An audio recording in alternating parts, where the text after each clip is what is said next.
길이라는 게 있습니다. 하나님이 원하는 진리의 길이 있습니다. 인간이 살면서 지켜야 할 도리란 길이 있습니다. 우리가 사는 인생길이 있습니다. 오늘은 야곱에 관한 말씀인데요. 야곱의 인생길에 하나님의 개입을 살펴보도록 하겠습니다. 야곱하면 CCM 노래 중에서 야곱의 축복이 있어요. 나는 너는 담장 넘어 그런 게 있어요. 야곱에 관한 설교도 여러분들 많이 들었을 겁니다. 근데 제 판단에는 상당히 포장이 많이 돼 있다는 거예요. 포장이 많이 돼 있어서 왜곡이 됐다. 그래서 오늘은 성경에 나오는 야곱의 실제의 모습을 좀 리얼하게 좀 살펴보고요. 창세기에서 야곱이 주는 교훈이 있어요. 그것을 좀 이야기를 말씀으로 전해 보도록 하겠습니다. 야곱은 쌍둥이인데요. 형 발꿈치를 잡고 태어났습니다. 몇 초 차이로 동생이 된 거죠. 야곱이라는 그 이름의 뜻이 뭐냐면 발꿈치를 잡다 이런 뜻이래요. 이름의 뜻이. 그러니까 그 이름이 말해주듯이 야곱은 아주 적극적이고 악착 같은 사람인 거야. 야곱은 자신이 하고 싶은 것은 하고 마는 성격의 소유자였고요. 아주 그 재물에 대해서 아주 집착이 강했던 사람 중에 한 사람입니다. 야곱이 라헬을 사랑하잖아요. 그 사랑하는 아내를 얻기 위해서 14년을 갖다 처가살이 하는 사람이에요. 대단한 사람이죠. 야곱이 또 이 재산에 대해서 얼마나 집착하는가를 한번 살펴보면요. 야곱은 형 에서의 배고픈 것을 이용해서 팥죽과 장자권을 맞바꿉니다. 또 야곱은 아버지의 눈이 나쁜 것을 이용해서 축복을 받아냅니다. 지금 이제 야곱이 처가살이를 시작했잖아요. 근데 이제 처가살이가 끝났어요. 14년이 끝났어요. 이제 이 노동을 하면 이제 대가를 받아야 되잖아요. 임금을 줘야 될 거 아니에요. 그래 어떻게 해줬으면 좋겠느냐? 그랬을 때 어떤 조건을 걸었느냐면 알록달록한 거를 주십시오. 그렇게 되는 거예요. 근데 짐승 중에는 알록달록한 게 극히 드물대요. 그 야곱이 이 알록달록한 것이 나오게 하기 위해서 어떻게 했느냐 하면 버드나무, 또 살구나무, 신풍나무 이런 푸른 나무를 가져왔고요. 그 나무에 그 껍질을 벗기는 거예요. 그럼 껍질을 벗기면 하얀색이 되잖아요. 하얀색하고 나무색하고 이렇게 그 짐승한테 태교를 시킨 거예요. 어떡하든 이 얼룩달룩한 것이 나오게 하기 위해서 짐승한테까지 태교를 시키는 야곱의 이 재물에 대한 집착, 이런 것들을 우리가 볼 수가 있습니다. 저는 이것을요, 아주 좋게 야곱스러움이라는 설교의 제목으로 오늘 말씀을 준비를 했습니다. 창세기서 33장 1절로부터 4절 말씀 교독합니다. 이제 야곱이 눈을 들어보니까 형이 이제 오는데 그냥 오는 게 아니라 400명을 거느리고 오고 있는 거예요. 이거 환영하는 건 아니잖아요. 대통령도 아니고 환영하는 거 아니잖아요. 만약에 형이 칼을 뽑았을 때를 대비하는 거예요, 지금. 칼을 뽑았을 때 어떻게 우리가 대처해야 되겠느냐 하는 작전을 보는 건데요. 맨 앞에다 누구를 세우는 거예요? 종과 종의 자식들을 앞에다 세워요. 그 다음에는 누구를? 레아와 그의 자식들을. 마지막에는 누가? 라헬과 그의 자식. 내가 제일 사랑하는 사람은 죽어도 맨 마지막에 죽어야 되는 거야. 야, 이 야곱이 이런 분이셔요. 야곱은 형 에서와 극적으로 화해를 합니다. 이제 33장 14절에 있는 말씀 볼까요? 어디로 가겠다고 그래요? 그곳에 누가 살고 있었던 거예요? 에서가 살고 있는 곳이에요. 그래서 형 에서가 있는 그곳으로 내가 천천히 갈 테니까 먼저 가십시오. 그래, 내 뒤따라 가서 형한테 인사하겠습니다. 그런 얘기예요. 그런데 18절에 가봐요. 야곱이 어디로 갔어요? 세겜으로 갔어요. 야곱은 단 하루도 에사하고 같이 있고 싶지 않은 거예요. 그러니까 바로 세일로 간다고 약속해놓고 다시 세겜으로 가는 야곱의 모습을 만나게 된다. 그런 얘기입니다. 19절에 있는 말씀 봐봐요. 33장 19절에 보니까 장막을 친 밭을 세겜의 아버지 하몰의 아들의 손에서 백크시타에 샀다. 이렇게 나오고 있습니다. 지금 이 세겜에서 정착하기 위해서 땅을 산 거야. 지금까지 이제 많은 재산을 늘렸잖아요. 그 재산을 해가지고 여기 백크시타가 뭔지 몰라요. 얼마큼 되는지 몰라요. 하여튼 많은 재산을 투자해서 땅을 산 거예요. 이제 그곳에서 살려고 그렇게 하는데 이 하몰의 아들인 세겜이 야곱의 딸 디나를 갖다가 강간을 합니다. 아버지로서 이거 어떻게 해야 돼요? 가서 이놈 요절을 내야 될 거 아니겠어요? 근데 야곱이 주저주저 하는 거예요. 그러니까 야곱의 아들들이 가가지고 복수를 합니다. 할례를 시키고 싹 죽여버리는 거예요. 근데 야곱이 분노하는 거예요. 아들들이 이렇게 복수한 거에 대해서 왜 그랬냐고 화를 내는 거예요. 야곱이 왜 화내는 거예요? 당연히 내 누이 동생을 갖다가 말이 이렇게 강간한 놈을 죽인 것이 뭐가 잘못됐어요? 근데 야곱은 화를 내요. 왜 화내요? 근데 여기서 살아야 되는데 내 재산을 왕창 투자했는데 이제 죽였으니까 어떻게 돼야 돼요? 도망가야 될 거 아니에요. 내 투자한 거 다 날린 거예요. 그러니까 화가 나는 거예요. 아들들한테 막 뭐라 그래요. 니들 왜 그랬냐고. 그러니까 내 딸이 그냥 강간당해도 내 자산을 잃기 싫은 거예요. 이게 야곱이에요. 우리가 너무 야곱을 좋게만 생각한 거예요. 야곱은 좋은 사람 아니에요. 좋은 사람 아니에요. 자, 그럼 이런 야곱에게 하나님께서 어떻게 개입하시는가를 우리 한번 살펴보도록 하겠습니다. 분명히 하나님은 인간의 도리를 저버리는 야곱을 좋아하시지 않습니다. 하나님이 어떻게 개입하는가를 살펴보도록 하겠습니다. 32장 24절로부터 29절입니다. 야곱이요, 이제 오갈 데가 없는 거예요. 이런 인간성 가지고 어떻게 살겠어요? 뒤로 되돌아가려니까 이삼촌 집 나반에게서 드라빔을 훔쳐왔잖아요. 그러니까 못 가는 거예요. 앞으로 가려니 형을 속였었잖아요. 에서가. 그러니까 형인 거예요. 동서남북이 아니에요. 앞뒤밖에 없는 거예요. 가만히 봐요. 인생을 보면 무슨 동서남북이에요. 인생은 앞과 뒷밖에 없는 거예요. 뒤로 가려니까 외삼촌 집이고 앞으로 가려니까 형에서 오갈 데가 없는 거예요. 그래서 이 막다른 골목에서 야곱이야 천사를 붙들고 씨름을 하는 거예요. 나를 축복해 달라고. 나를 축복해 주지 않으면 결코 당신을 놓지 않겠다고 그냥 때를 쓰고 그냥 강제를 넣는 거예요. 그러니까 천사가 어떻게 했대요? 허벅지를 내려쳤대잖아요. 허벅지가 어디예요? 이 엉덩이를 얘기하는 거예요. 엉덩이, 허벅지. 이 엉덩이를 우리 의학용어로 고관절이라고 그래요.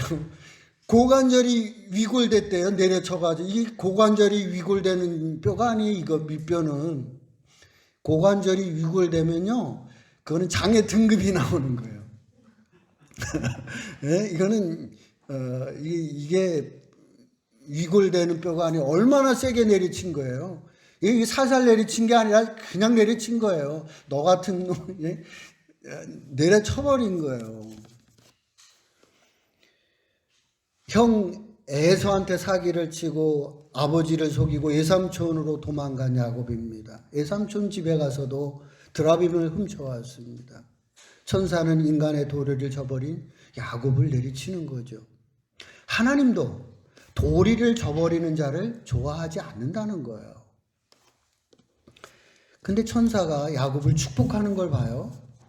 이 고관절이 나가도록 내려친 게 도대체 무슨 축복일까? 근데 또 곰곰이 생각을 해봤어요. 예? 고관절을 내리친 게 어떻게 저게 축복이 될까? 생각을 해보니까 이거는 내 상상이에요.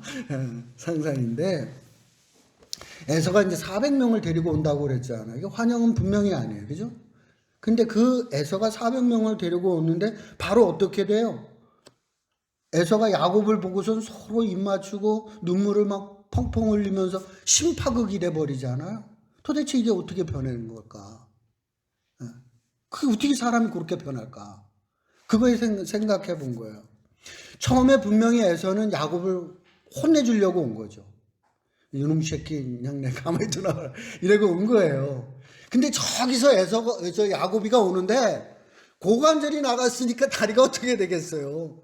이 쩔뚝쩔뚝 하는 게 아니란 말이에요. 고관절이 나가면 쩔뚝거리지도 못해요. 내 상상으로는 그건 끌고 오는 거예요. 네? 고관절이 나가면 걷지도 못한단 말이에요. 끌고 오는 거예요. 근데 내 동생인데 저게 보니까 질질 끌고 오는 거예요. 화가 나가지고 죽여버리려고 그랬는데 그 질질 끌고 오는 야곱을 보니까 에서 마음이 어땠던 거야? 불쌍하다는 생각이 들어요. 네, 불쌍하다는 생각이 들었던 거예요. 사람이잖아요, 우리가. 감정이 폭발해가지고 그냥 죽여버리겠다는 생각이 들기도 하지만 인간적으로 불쌍하다는 생각이 든 거예요. 그러니까 그저 용서해주고 끌어안고 화해를 하는 그런 모습을 연출하게 되고 모습을 보게 됩니다. 그러니까 하나님께서는 허벅지를 내려 치심으로 에서의 마음을 만지신 거죠. 그래서 극적인 화해를 에서하고 만들어 가시는 하나님의 모습을 우리는 알 수가 있습니다. 그런데 보세요, 또 그렇게 극적인 화해가 이루어졌는데 이번엔 또 이 야곱이가 형 에서에게 세일로 가겠습니다. 그래놓고 어디로 가고 있어요? 세겜으로 가는 이 야곱. 참 사람 안 바뀌어요. 사람 진짜 안 바뀌는 거예요. 이 야곱스러움이 안 바뀌는 거예요. 세일로 분명히 집으로 간다 해놓고 그걸로 안 가요. 세겜으로 가는 거예요. 하나님께서 그 야곱이를 또 치시는 거예요. 이번에는 누가? 딸이 디나가 강간을 당하는 거예요. 그래서 어쩔 수 없이 또 여기에서 세겜에서 또 떠나가게 되는 거예요.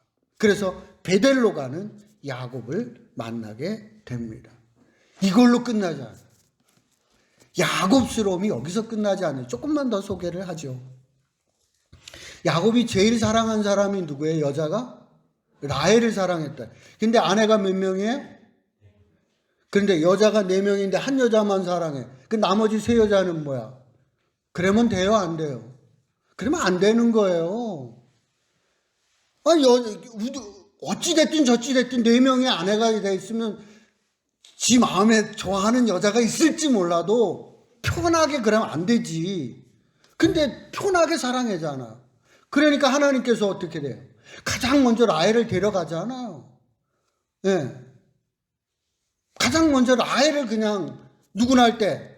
베냐민을 낳을 때 라헬을 데려가 버리는 거예요. 하나님께서 너 그러면 안 된다는 거예요. 그래서 라헬을 하나님께서 데려갑니다. 야곱의 아들들이 모두 몇 명이에요? 12명이에요. 근데 누구를 또 사랑했어요? 요셉이를 사랑했어요. 그럼 11명은 또 뭐가 되는 거예요? 아니 그래 12명의 아들이 있는데 그 중에서 한 놈만 채색 옷을 입혀. 그러면 되겠어요? 부모가? 그러면 안 되지요. 그러니까 하나님께서 너 그러면 안 된다는 거예요. 그래서 이 요셉이를 어떻게 하는 거예요? 애굽의 노예로 팔려가게 한다는 거예요. 하나님께서 계속해서 야곱 너 그렇게 살면 안 된다고 개입하고 계시는 하나님의 손길을 우리는 만나게 됩니다. 야곱은 지극히 자기 중심적인 사람입니다. 재산을 모으기 위해서는 별짓을 다 했습니다. 자기가 하고 싶은 것도 어떻게 하든 하는 사람이 야곱입니다. 남들이 어떻게 생각하든 말든 나는 내 길을 간다. 이게 야곱이에요. 야곱처럼 살면 안 되는 거예요. 직선적으로 말하면요. 야곱처럼 살면 큰일 나는 거예요. 야곱을 미워하지 않았으면 하는 바람인 거예요. 나는 그래서. 야곱은 남편의 도리를 저버렸고요. 아버지의 도리도 저버렸고요. 아들의 도리도 저버린 거예요. 형제 간의 도리도 벗어난 거예요. 하나님께서는 야곱이 이렇게 도리를 벗어날 때마다 그렇게 살면 안 된다고 내리치시는 거예요. 너 그렇게 살면 안 된다. 계속해서 개입하시면서 그렇게 살지 못하도록 너 그렇게 살면 안 된다고 하나님께서 개입하고 계시는 것을 보게 됩니다. 돌이 위에다가 믿음을 두어야 믿음이 빛나는 겁니다. 돌이 밑에다가 믿음을 둬버리면요, 괴물이 되는 겁니다. 하나님께서는 우리에게 도리를 지키라는 거예요. 신앙인 이전에 너가 사람의 도리를 지켜갈 것을 교훈하고 있는 것이 바로 야곱을 통해서 우리에게 들려주는 메시지다. 그런 얘기입니다. 창세기서 47장 8절부터 10절 말씀 교독하도록 하겠습니다. 이제 야곱이요, 가나안에 또 기근이 들어서 어디로 가는 거예요? 애굽으로 이제 가잖아요. 노년에 말년에는 이제 터 잡고 사는가 싶었는데 거기에 또 기근이 드는 거예요. 그래서 이제 어디로 가야 되느냐면 애굽으로 피난을 가게 되는 거예요. 그 애굽에는 바로가 통치를 하고 있고요. 그 바로의 통치 아래 아들 요셉이 총리로 있는 곳으로 이제 야곱이 가게 됩니다. 바로 앞에서 야곱이 지금까지 130년 살은 인생의 총평을 하는 거예요. 내 인생을 한 문장으로 딱 야곱이 자신의 인생을 평가했어요. 내 인생이 어떻다고요? 험악한 세월을 살았습니다. 내 인생은 험악한 세상을 살았다고 고백을 하고 있는 것을 보게 됩니다. 야곱은 재산을 집착을 해서 속이고 빼앗고 늘렸습니다. 그런데 결국은 뭐예요? 지금 빈털터리가 돼가지고 애굽으로 왔잖아. 아무것도 없어요. 다 잃어버렸어요. 그리고 이제 애굽으로 피난민 신세가 되는 거예요. 우리가 내가 막 기쓰고 애쓰지만 우리가 도리를 벗어나서 살아가는 거에 대해서 하나님이 좋아하시지 않는다는 거예요. 그러면 하나님이 만약에 이 야곱의 인생에 개입을 하지 않았으면 잘 됐겠는가? 이렇게 빈털터리도 안 되고 부자가 됐겠는가? 한번 생각해 보십시오. 만약에 하나님께서 야곱의 인생에 개입을 하지만 않으면 급살 맞았어요. 그 에서가 그냥 그저 400명을 데리고 왔는데 그냥 급살 맞죠. 세겜이 그거 다 죽였는데 가만히 두겠어요? 복수하겠죠. 제명에 못 살아요. 제명에 못 사는 거야. 그래도 하나님께서는 어떻게 한 거야, 야곱? 두드려 패서라도 바르게 사람답게 살라고 하나님께서 개입해서 야곱에게 가르쳐주고 있는 인생사의 이야기가 야곱의 인생이었다. 그런 얘기입니다. 그러면 야곱이 그러면 다 잃은 거냐? 그렇지 않죠. 야곱에게는 뭐가 있어요? 12명의 아들이 있잖아. 이만은 된 거예요. 사람이 너무 욕심내지 말아요. 네? 이것만 하면 지금 아브라함은 누구만 있었어요? 이삭 하나만 밖에 없었잖아요. 하나 가지도 하나님은 역사를 해가는데 아니 야곱에게는 12명이나 있는데 뭐가 안 되겠어요? 여러분들이 우리가 자꾸만 수와 그 재산의 그 부피에 대해서 자꾸만 생각을 하는데 그게 중요한 게 아니라는 거예요. 네가 도리를 지키고 하나님과 함께하면 하나님께서 복을 주시면 내가 축복의 사람이 될 수 있다는 거예요. 우리는 자꾸만 물질이 늘어나고 뭐가 우리가 눈에 보이는 것이 늘어나면 복이라고 생각하는데 그렇지 않다는 거예요. 네가 도리를 지키라는 거예요. 그리고 하나님이 원하시는 진리의 길을 가라는 거예요. 그러면 하나님이 함께 해주시면 아브라함은 하나였지만 나라가 되었고 야곱은 다 잃어버리고 12밖에 없었지만 민족이 된다고 하는 사실을 우리에게 교훈하고 있는 것이 창세기의 말씀이다. 그런 얘기입니다. 현대사회를 보면은요, 부부의 도가, 부모의 자식 간의 도가, 형제 간의 도가 무너지고 있습니다. 목동교회 성도들은 욕심에 대해, 재물에 대한 욕심과 내 성격대로 하고 싶은 대로 다 하고 싶을지는 몰라도 도를 벗어나면 안 된다. 도를 벗어나지 말라. 도를 지켜가면서 신앙생활을 해가야 한다고 생각을 합니다. 적용입니다. 우리 목동교회 성도들은 부부의 도를 다하고 자식 간의 도를 다하고 또 부모에 대한 도도 다하려고 하는 그 모습이 참 아름답고 귀하다고 생각을 합니다. 이런 도를 다하면서 이제 하나님이 기뻐하시는 진리의 길을 갈 때 하나님은 반드시 축복하십니다. 이제 우리 목동교회 성도들이 이제 남아있는 길인 진리의 길을 가십시오. 하나님이 기뻐하시는 길을 가십시오. 그러면 반드시 하나님께서 여러분들을 축복해 주시리라 믿습니다.